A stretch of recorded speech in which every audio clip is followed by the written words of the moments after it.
আই অসমীৰ পুত্ৰ হৈ আবেগ অনুভূতি ভাষাৰে ৰজা ধৰিয়াই কৰা বঞ্চনাৰ প্ৰতিবাদ জনাই এটি কবিতা আমাৰ আজিৰ অনুভূতি।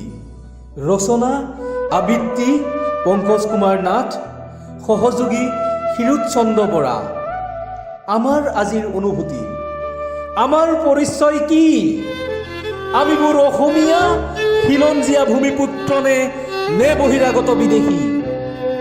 জাতি মাটি ভেটি সেই শব্দবোৰ ক'ত গ'ল আমাৰ জাতীয় নায়কবোৰ? কেৱল নিজক প্ৰতিষ্ঠা কৰাৰ বাসনাত শব্দবোৰ কেৱল মাথো শ্লোগান হৈ ৰ'ল। সৰুতে শুনা আয়ে কোৱা কথাবোৰ আজি যেন সাঁথৰ হৈ ৰ'ল। আমি কোন? আমিবোৰ কোন? আমিবোৰ বোলে লাচিত মূলা গাভৰুৰ সন্তান। তেতিয়াহ'লে কিয় বাৰে বাৰে অসমী আইৰ নাম থকা ঘৰুৱা প্ৰতিষ্ঠানবোৰক কিয় সজাব খুজিছে বহিৰাগত বনিয়াৰ নাম? আমি কোন? আমিবোৰ কোন? আমিবোৰ কোনো নেতাৰ নিৰ্দেশত তেজেৰে সজীৱ কৰি গঢ়ি তোলা এপাহি গোলাপ ফুল। প্ৰয়োজনত আমি পূজাত, প্ৰয়োজনত ৰাজআতিথ্য ৰন্ধি আৰু স্বাৰ্থ সিদ্ধিৰ পাছতেই আমাক দলিয়াই দিয়ে দুৰ্গন্ধময় নৰ্দমা। আজি স্বাধীন দেশৰ নাগৰিক হৈও পৰাধীনতাৰ শিকলিৰ বান্ধত আমাক বান্ধিব খোজা তুমি বাৰু কোন?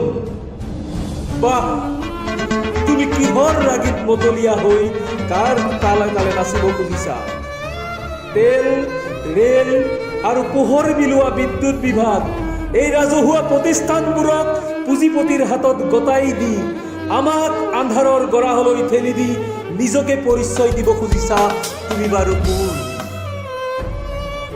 যদি ৰাইজৰ সম্পত্তিবোৰ সেই পুঁজিপতিৰ হাতত এটা এটাকৈ গতাই দি যেতিয়া অন্ত পৰিব, তেতিয়া চাগে তুমি আমাৰ দেশখনকো তাহানিৰ ইষ্ট ইণ্ডিয়া কোম্পানীৰ দৰে কোনোবা বিদেশী কোম্পানীৰ হাতত গতাই দিবলৈ কুণ্ঠাবোধ নকৰিবা। আমি কোন? আমিবোৰ কোন? তুমি নিজকেই প্ৰশ্ন কৰা। তুমি আমাৰ কোন আছিলা? কি দিয়াৰ আশাৰ সপোন দিছিলা? আৰু বা আমাৰ পৰা কি নিবলৈ পণ কৰিছা আমি নাজানো। এতিয়াও সময় আছে, এবাৰ ভাবি চোৱা, নিজক মনত পেলোৱা, নিজক প্ৰশ্ন কৰা মই কোন? যদি কেতিয়াবা মই ৰজাও হওঁ, তেতিয়া কেতিয়াও নকওঁ জাতি মাটি আৰু ভেটিৰ কথা, নকওঁ কাহানিও জনতাক সুৰক্ষা দিয়াৰ কথা, নকওঁ কেতিয়াও লাচিত মূলা গাভৰু কনকলতাৰ কথা, নকওঁ শংকৰ আজানৰ সম্প্ৰীতিৰ কথা।